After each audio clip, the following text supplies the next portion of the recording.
Please give it up for Adam Harrington, everybody!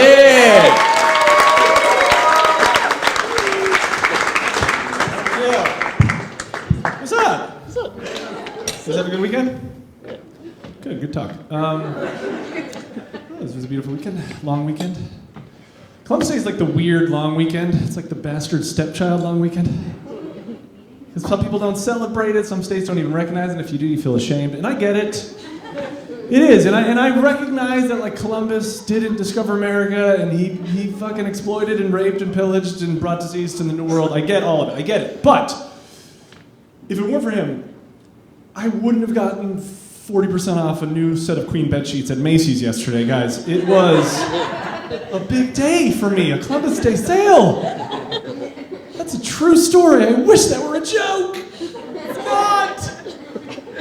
530 thread count. Don't worry about it. High five. This guy doesn't give a shit. Okay, no, I'm not going to do that. Because guys shouldn't be talking about thread counts. And if you find yourself talking about thread counts, guys and women, everybody, if you actually are having a real conversation about thread counts, just kill yourselves. Just end it. It was a good weekend. I had some family in town. My cousin was in town. My cousin does a lot of CrossFit. You guys know about CrossFit? Anybody here have friends who do CrossFit? You do? Yeah. Do you ever have a conversation, with your friend who does CrossFit? He tells you about his workout, and after he's done explaining it, you think, what? What the fuck are you talking about? You did 12 monkey zippers and 8 jump nuts? What is that? Is that an exercise routine, or is it a Dr. Seuss story that you're writing? I'm confused. But there's so much passion with these guys. They love it! They just love talking about it. They love talking about the parties they go to, and their friends, and their cliques. And it's great. I mean, they're working out. It's nice. But I feel like if that passion were directed towards something more, positive, something big, like the environment, that would be cool. If everybody was that passionate about fighting climate change, holy shit, we'd have a good planet. Can you imagine if people yeah, no, I did 7 recycles today. Took out the bottles and cans 7 times. 2 hours of sus guards. One on my roof in my sustainable garden. Yeah, and I'm gonna follow that up with one big ULEV. Yeah, just gonna go buy an ultra low emission vehicle. Yeah, just doing my part. Beat my time too. Beat my time. High five. Yep. Okay, I got you that time. Thank you. It's so cheap. High fiving a dude in the audience. I'm sorry. Yeah, it's exciting now. That is true. I did buy bed sheets. I just moved in with my girlfriend recently into a new apartment. Thank you very much. Thanks, guys. No, I appreciate that. No, it's nice. Stop. It was good. Last week was a stressful week. The move. We nearly killed each other. And that's not metaphorical. Moving her couch down 6 flights, we almost killed each other. We almost died. We met on Tinder a couple years ago. That's a real story, too. Yeah, it can happen, guys. It can happen. It's not just a site for guys to post pictures with tigers.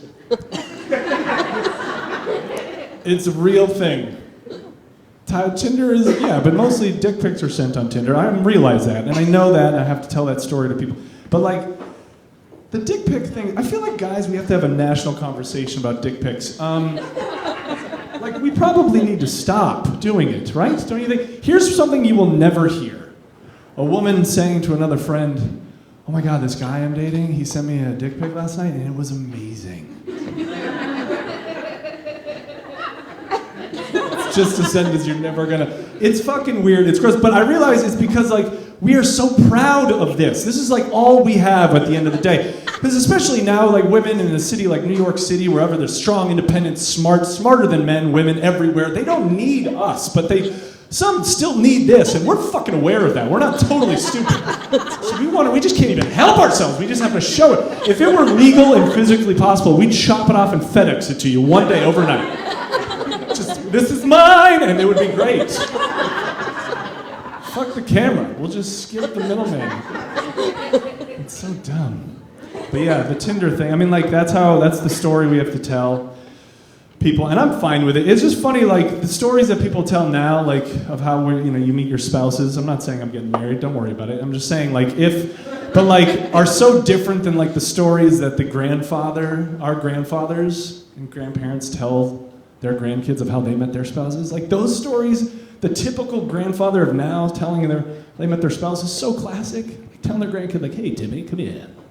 It's about time you learned how I met your grandmother. It was during the war on R&R, and a few of the fellas and I got into this new gin joint called Swingin' Sammy's.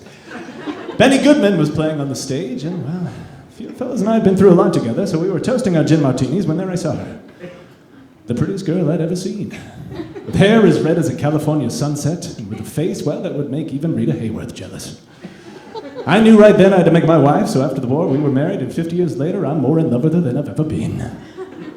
See, I heard it all. Like, that's a nice story. But now, like, any one of these gross motherfucking dudes out here, like, what we will tell our grandkids about meeting our spouses, it'll be like, come here, Timmy. It's about time you learned how I met your grandmother. It's at my buddy Steve's bachelor party in Vegas.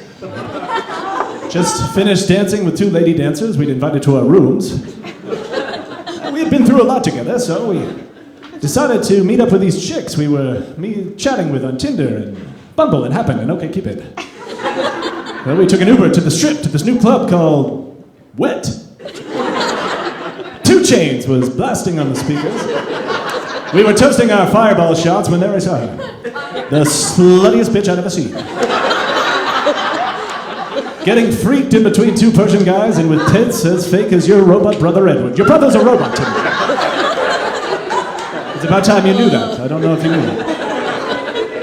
Well, I knew right then I had to make her my wife, and that summer we were married, and 5 years later, she left me for my buddy Steve. That's why I'm here in this desert by myself, in this post-apocalyptic desert.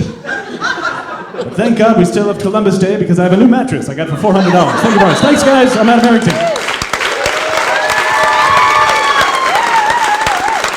One more time for Adam Harrington, everybody.